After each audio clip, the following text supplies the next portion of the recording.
Assalomu alaykum, kanalimizni kuzatib borayotgan aziz tomoshabinlar.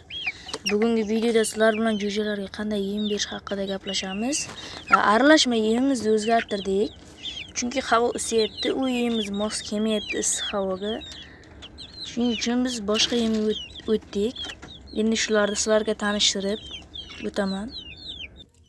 Xullas, mana obunachilar, biz anu kepak oqshoqli aralashmamizdan voz kechgan holda, chunki issiqda jo'jalar uni suv qo'shilgan uncha yegisi kelmayapti, ishtahasi bo'lmayapti issiq havoga uncha.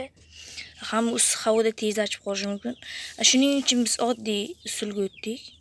Bug'doyni o'zini ertalab obed kechqurun qilib beramiz. Agar iloji bo'lsa, agar erta-indin tovib qolsam, borib qolsam, bunga makka olib kelaman. Nimaga deganda, hali bu jo'jalarimiz kichkinada, butun makkani yeyishligi sal qiyin bo'lishi mumkin. Shuning uchun keyinroq olib kelaman deyapman. Ungacha bug'doyni bersak bo'ladi. Bug'doyni bemalol yeydi. Mana anchagina bug'doy olib qo'yganmiz. Bu hali hammasi emas.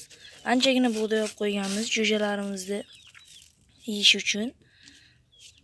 Mana shunaqa bug'doyni berib turasizlar. Mana oxurchasi bor. Mana shunga solib beraman. Ular shulardan berib turamiz. Mana endi boshladik. Aralashma yemimizni yemay qo'ygandan keyin, lekin barroz aralashma yemimizni berib turibmiz. Buni sababi bor. Chunki sababi shundaki, hali yemimiz tugamadi. Mana kichik bachukchaga solib qo'ydik. Bu yemdan hozir aralashtirib bug'doy, bunaqa yem qilib aralashtirib berib turibmiz.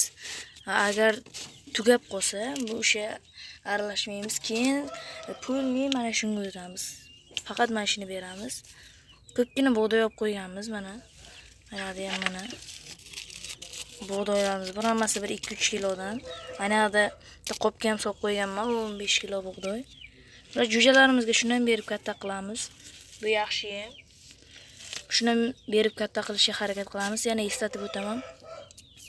Yemiga kalsiy solinglar. Tuxum po'chog'ini maydalab o'tgan videolarda ko'rsatganman qanday qilib qilishdi. Tuxum po'chog'ini quyoshga quritib qo'yib qilasizlar. Hozir bu hammaning jo'jasida ham yo bitta men jo'jamdan sizlar jo'jalaringdan bo'layotgan muammo bor, hozir aytib o'taman.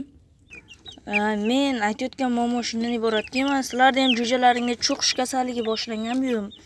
Bir-birini cho'qishi, nimaga deganda hozir issiq kunda suvga vitamin qo'shib bersak tez aynib qolishi mumkin. Shunga hozir vitamin qo'shib bermayapman.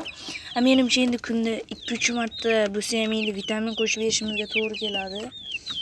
Hammasi bir-birini cho'qimasa ham, hammasi emas, lekin bir-birini cho'qib turibdi. Mana hozir ko'rsam, mana mokiyonimiz ko'rib turibsizlar, mana qo'laylik.